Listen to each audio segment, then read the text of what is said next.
Monday morning, and thank you all so much for joining us for today's program, brought to you by Region 9, Texas Commission on the Arts, and the Arts Council of Wichita Falls. And we'd like to ask that each class mute their microphones until you want to ask a question. And if there is time at the end of the program, we hope that you will have questions to ask our guests, and you can do that by opening your microphone when it's time or entering it in the chat room. So you have two different options to do that later on. Well, today we are featuring the Sound Garden at Lucy Park in Wichita Falls, where we will be visiting with Adam Linsky and his students from the Wichita Christian School. The outdoor musical instruments have been placed at this park with the support of the James Avery Foundation, Wichita Falls Symphony Orchestra, and the Arts Council of Wichita Falls. These instruments are there for everyone to enjoy. So we encourage you and your class or family to come to Lucy Park in Wichita Falls to enjoy making music. And to show us all how it is or how to make your own music, we are very glad to welcome Adam Linsky, who is on location right now at Lucy Park. Good morning, Adam. Hey, good morning. Good morning. Good morning. Well, tell us really fast, if you don't mind, tell us a little bit about yourself. All right, my name is Adam Linsky. I am the band director and fine arts director at Wichita Christian School. This is my 8th year here. I work with the band, and then I work with the steel drum band, who you guys are going to see a little bit. I'm also a percussionist. I play in the symphony here in Wichita Falls. I've been a music educator for about 20 years, and music and drumming is my passion. I'm really excited to be here and teach you guys a little bit today. Well, we're excited to have you. Now, you know, since you're kind of an expert at this stuff, we were wondering if you could explain the concept of formal and informal music. What are the differences in those?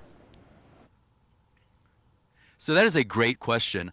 Formal music is going to be more of your classical music, more of what we learn in school, when you're taking lessons, when you're learning music, when you're playing as a group. And really it gets down to formal music is for a performance.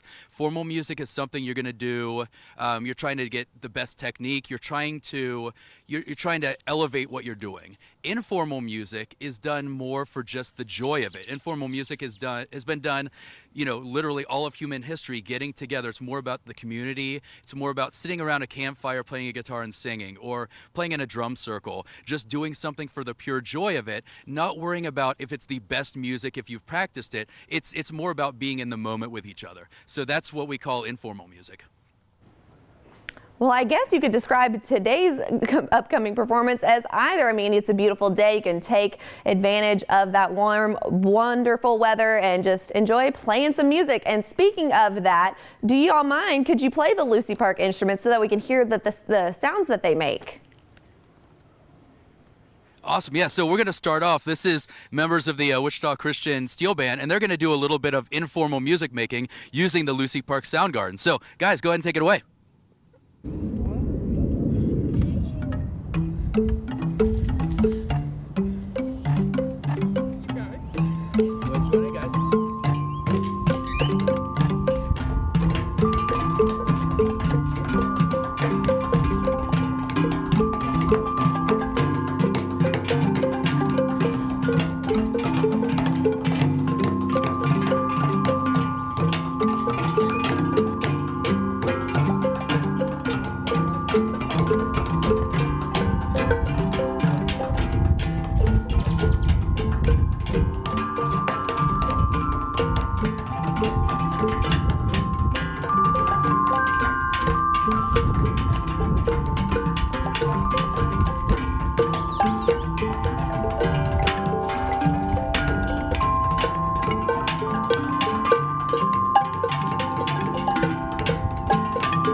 Just improvised. You just come up and you start something, people join in. So this is the heart of informal music making. You're not planning it out. It just happens in the moment. If you feel happy, your song's going to feel happy. If you feel sad, it's a way to get that sadness out.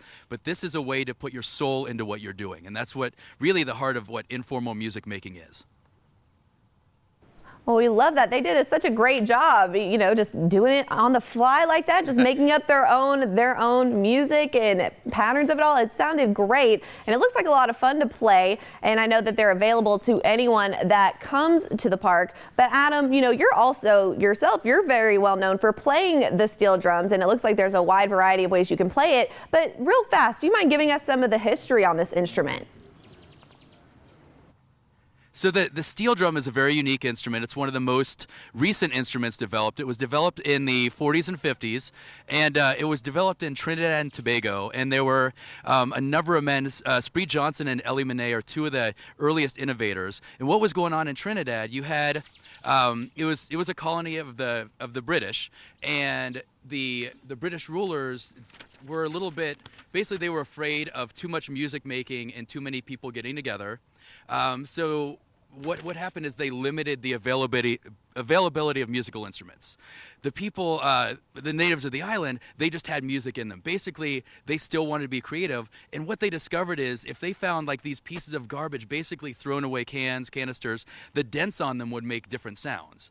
And so they started developing the ability to make different notes on these. And eventually what happens is they get these discarded oil barrels because the U.S. Navy had a post there. So the oil barrels coming off the Navy ships, they found that if they put certain dents in them, they would be able to play musical notes. And so that's led to what we have the modern steel drums. So you'll see them in just a second here. They're all made out of 55-gallon drums, and the top of them, they're dented down in, and then there's all these basically little dents all over the place. Those dents are actually fine-tuned notes. So some of the earliest innovators discovered you could actually get real intricate notes, and you could make real classical music. So what you're going to hear today, you're going to hear those instruments. They have a really unique ring. Part of that is because all the notes touch each other. So when you play one note, it actually makes some of the other notes vibrate. You get that resonance. But you're going to hear these just the way they all match together. There's nothing like this. So we have a couple songs I think that we're going to play for you. So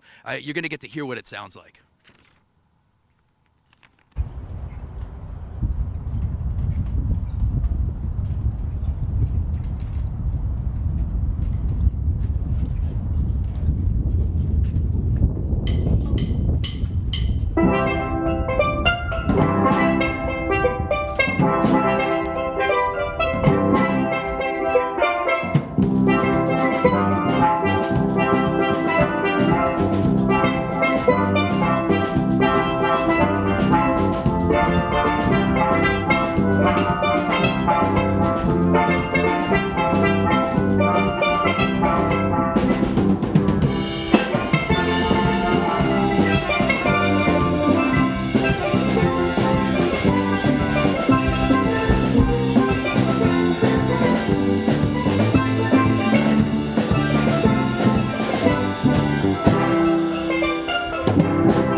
Is awesome. They did such a great job. They're really coordinated. They know what they're doing. They definitely have some rhythm to them. So great job all around by those guys. Now, Adam, I wanted to ask you, for the kids that are there playing for us, do they have a favorite song that they enjoy or something they're looking forward to playing for us?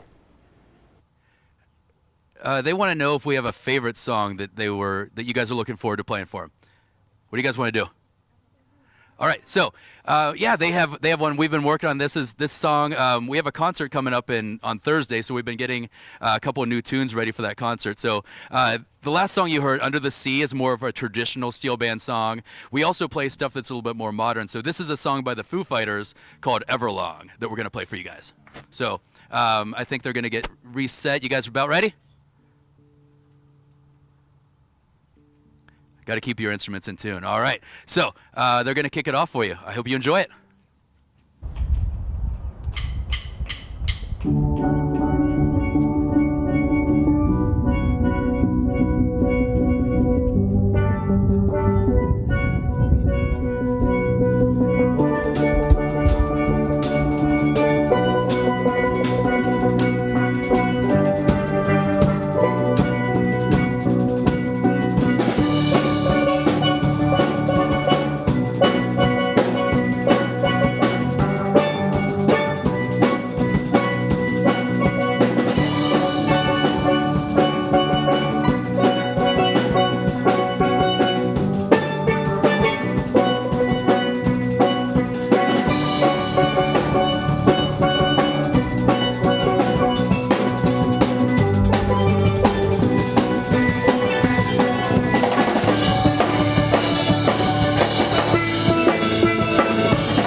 Guys.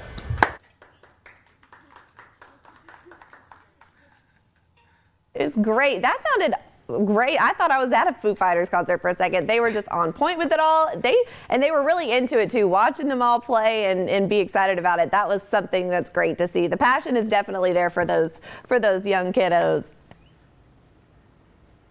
Yeah, thank you. Thank you. Yes. Now, I know that you got them involved in it, and they're learning a lot about the steel drums. How can the teachers help get their students to learn more about the steel drums? How can we introduce that to our kids in the surrounding areas?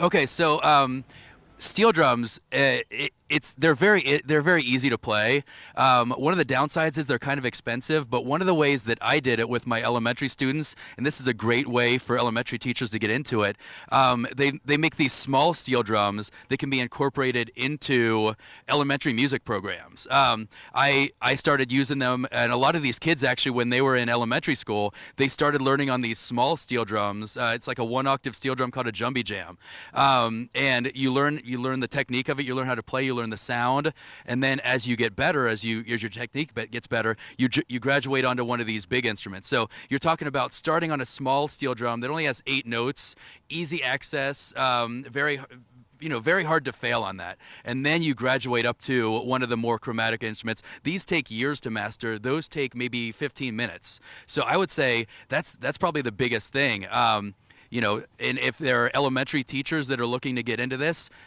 they can get a hold of me. I'm happy to mentor any teacher that needs help into this. I love the steel drum, and I love helping people get into it.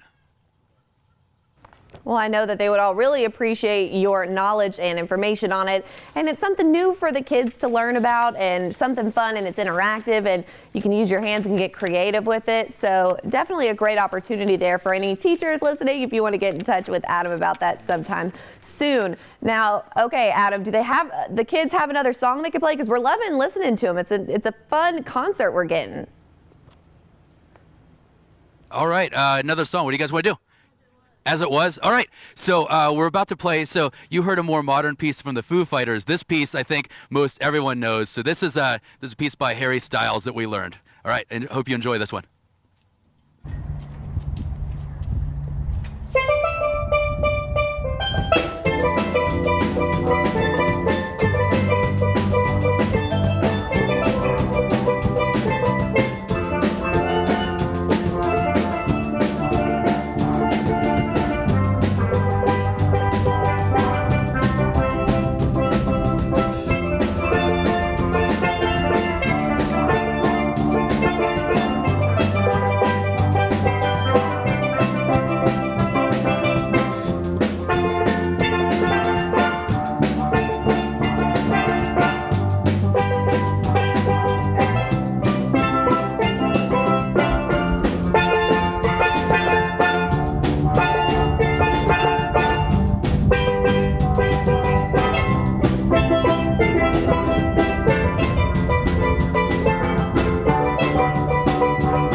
That was great. Another great song. I love the variety of songs they're playing too. They all sound great. All the genres, they all sound great when you play them on those steel drums. So they're doing a wonderful, wonderful job. And it's always great inspiration, kids. If you want to watch those older kiddos play, it's great inspiration. Now here we are going into the part where we're going to open up the floor to you. We're going to get some questions in there. So make sure you start putting them in your chat boxes. And then if you want to open your mics up as well, we'll get you set up on that front. But while we're waiting on those questions to come in, Adam, I thought I'd ask you a question or two of my own. I know you said you were mentioning the history of the drums just a little while ago. So I'm wondering, how has this instrument evolved as the years have gone on and since its origination? Okay, so that's a great question, Carney.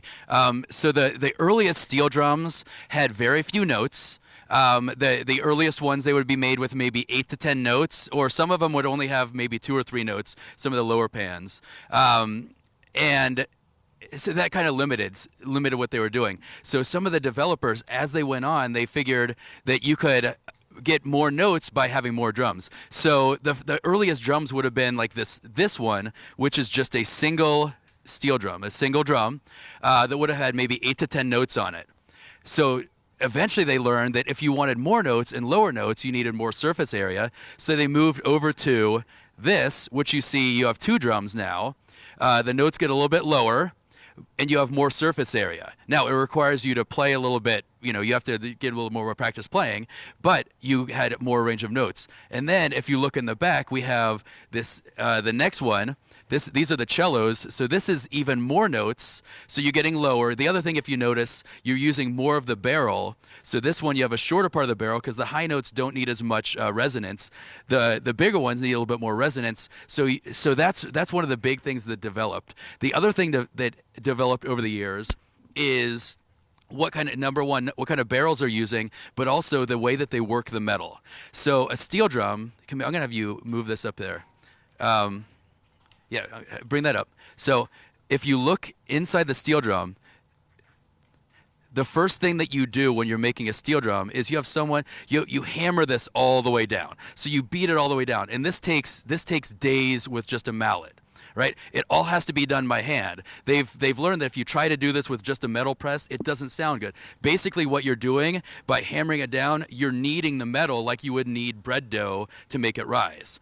So you hammer it down, and then what they do is they hammer it back flat. They do that multiple times, and they're working the metal to get all basically the structure of the metal to align, and you get a better ring.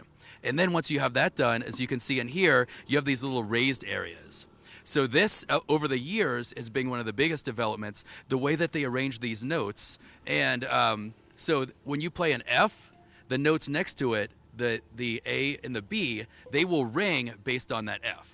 The C sharp next to the A and the B. So they have this arrangement, so when you play one note, the notes around it ring. And that's what gives this instrument its very unique sound. Most other instruments, when you play a note, you hear just that note. The steel drum, when you play in one note, you're hearing multiple notes all at the same time. So, great question, and that's a little bit of a brief history of the development of the steel drum. That is super interesting. And so that goes off kind of to my next question. It's not your run-of-the-mill instrument like a flute or a trumpet where, learning the note is, something that's a black and white practice. So how do you go about teaching those notes to those kids and anyone who's looking to play that? What's the process of learning those notes? So I'll just tell you from my own experience, the way I did it, when I work with my young kids, with my elementary, they start learning to read music early on, and then we start with a keyboard, which is just a set of like C, D, E, F, G, regular notes, similar to what we saw over in the Lucy Park keyboards, right? And that's where they start to begin. That's where they learn, I play this note and this is what it sounds like, and they learn how to hit something to create music. And then once they've kind of mastered that, playing the steel drums. But really, it's if you know your notes, if you know a little bit of basic music theory, learning this is not that difficult. All right, so anyone who wants to take the opportunity, you don't think you can't do it, you can always do it. If there's a will, there's a way, and it seems like somebody can always break down that practice for you. Now we have one question for sure from Prairie Valley Elementary. A student was wondering how many types of steel drums there are in existence. Do you have a head count of those, or maybe an exact number for us?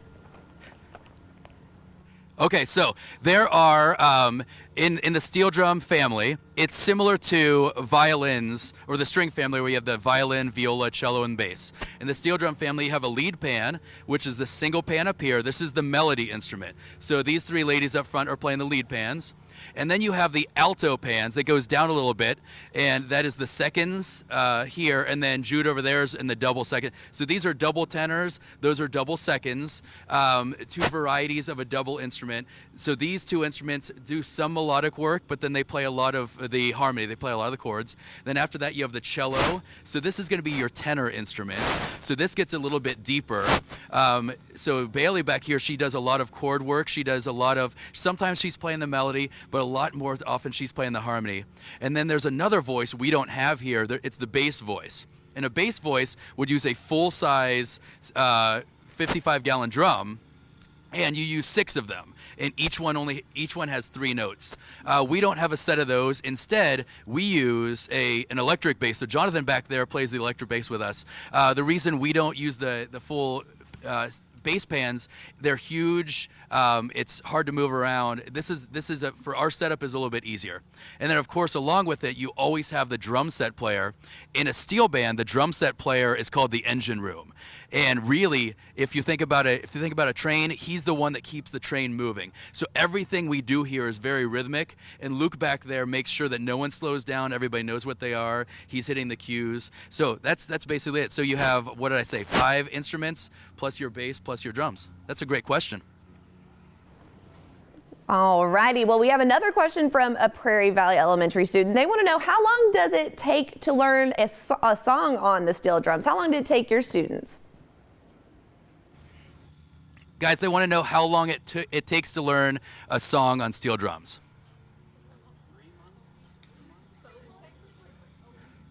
So some of the, oh, okay. You know what, Camille's going to tell you. It just depends on the, okay. It just depends on the song. Sometimes it can take from like a month. Like it can take a month, or sometimes it only takes like 2 to 3 weeks to learn it. Or if we're really good, it only takes 1. So, yeah. Yeah, it depends on, and some songs we do are pretty easy. Some songs we do are really complicated, like Everlong they were talking about. That song, it was about 3 months to get it to where everybody understood it and they could play it the way they had. But we have some other songs that we've gotten to where we could play it in maybe 1 rehearsal and we feel good on it. So it really depends on the complexity of the music. Interesting. All right, good to know in case anyone's learning. It's future reference right there. Well, another student would like to know why do the drums move when you play them? How or why the drums move. So if you look at all these drums, they are suspended just at 2 points. And the reason that we do this is the whole drum vibrates when you play it. The whole drum resonates. So this isn't a drum that you want mounted to anything that's not going to move. You want it to be able to move a little bit. So when you play this instrument, it's almost like a bell. So not only is this note playing, but the whole thing vibrates. So that's why we have these set up to where they move a little bit. Good question. That makes a lot of sense right there. It makes perfect sense when you break it down like that. And then, another student would like to know, this isn't a common instrument you kind of see on an everyday basis. It's not in a lot of bands you might see in the high schools or middle schools. So one student would like to know, where do you get the instruments, and are they provided at some of the schools? I know you'd mentioned something about that earlier. Okay, great question. So these instruments that we all have, these instruments come from a company in Ohio, but they're made in Trinidad. So Trinidad and Tobago are the island nations where the steel drum was invented. So it's basically the sons, the grandsons, the daughters, the granddaughters of the original steel drum makers are still making the steel drums. So that's where we get them. So they're made in Trinidad, and then they're sent up to Ohio.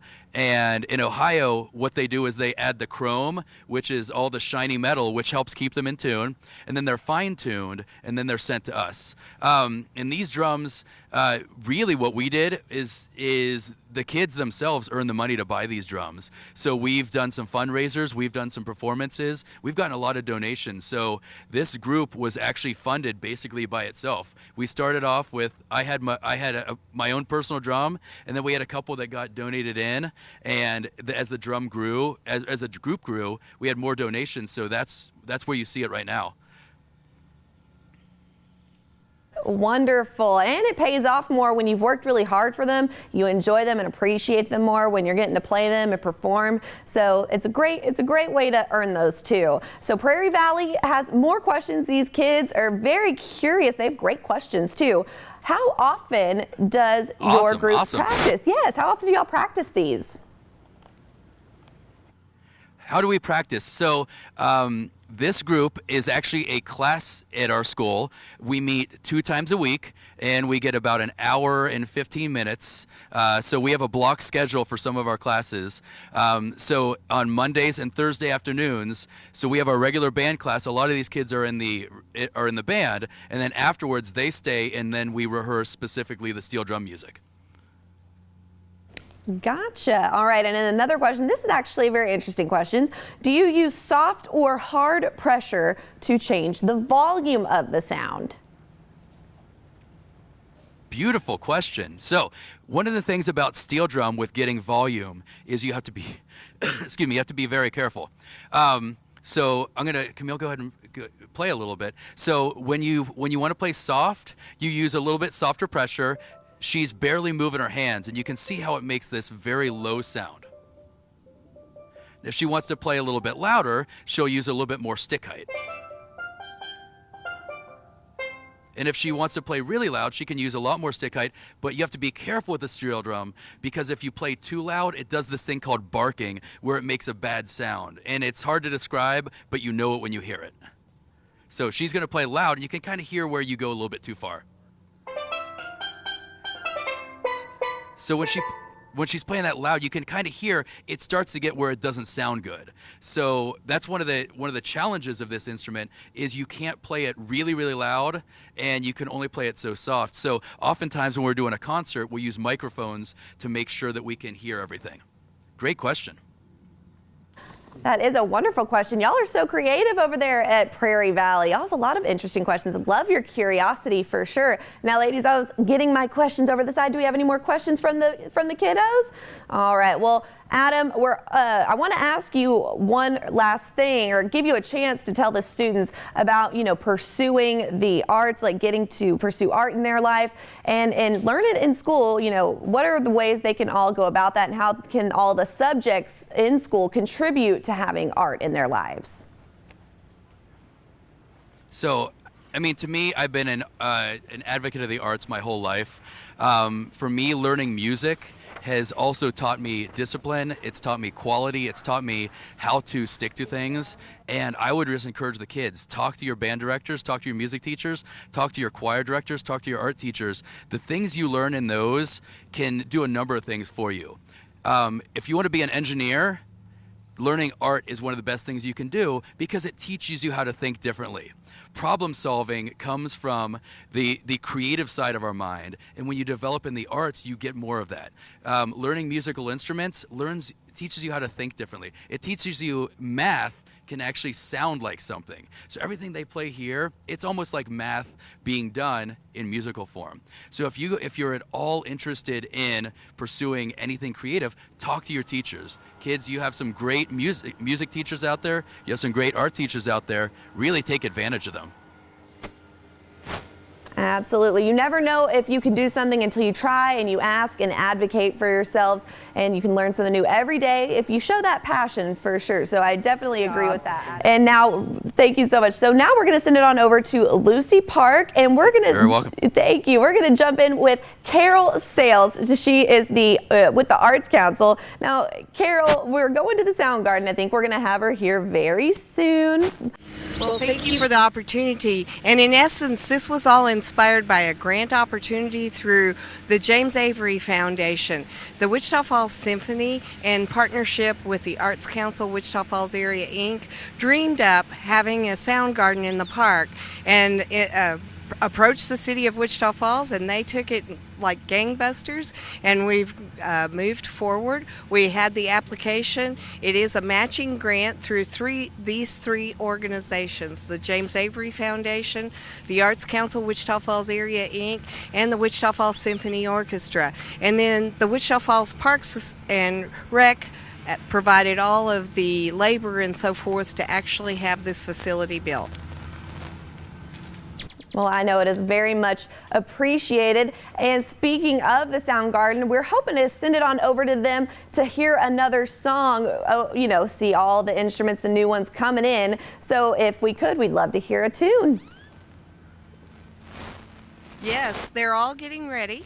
They're coming over to get ready for their approach, and we're going that way. All right, we do appreciate them getting ready for us.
sounded great yet again, just killing it and picking out some great songs too. I've been jamming out. I know all those songs, so great job so far. Now I'm going to make a special request. If Adam or Carol are listening, we were hoping we could take those talented kiddos and see them put those talents to use over on the new instruments over at the Sound Garden. So do we mind moving them over and getting a little tune over there?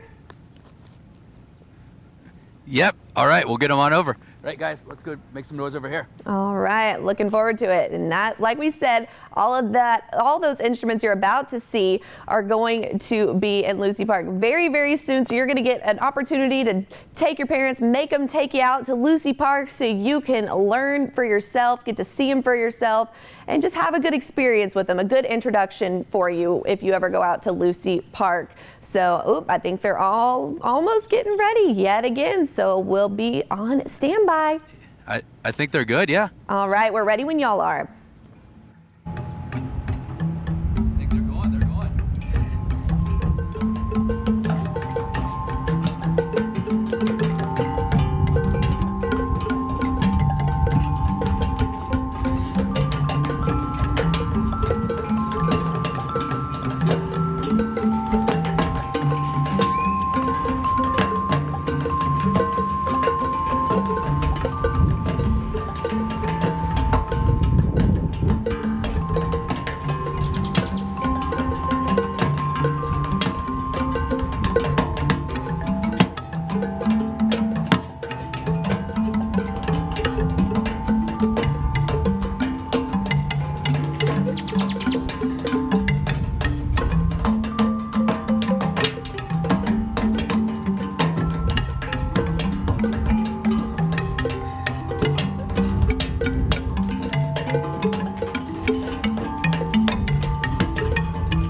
Way to go. They have smiles on their faces. They're having fun with their friends. So it's a good time all in all for these Wichita Christian School kiddos. They're doing great. We love that they learned this, but we are just so thankful that y'all were able to come out today and provide some great songs and some great history and information about the steel drums for us. So Adam, we want to give you a special thank you and a special thank you to your students for taking the time to do this, as well as Carol Sales for giving us all the info on the upcoming steel drums coming to Lucy Park. Like we said, they're coming very soon, guys, so make sure, like we said, get on out there. It's going to be great weather. It's springtime, so you're going to want to play those when they're out there. It's a great way to get that introduction, and make sure you bring it up to your teachers as well if you'd like to pursue that in school. So, you know, be on the lookout for that and just be in, you know, keep yourself informed on it. It's a great way to do things. But we want to say, you know, again, special thank you to Adam and his students, and we also want to thank you for joining us, and a special thank you to the KFDX for making this happen today, as well as the Arts Council of Wichita Falls and Region 9. So thank you again, and we hope you all have a wonderful rest of your day.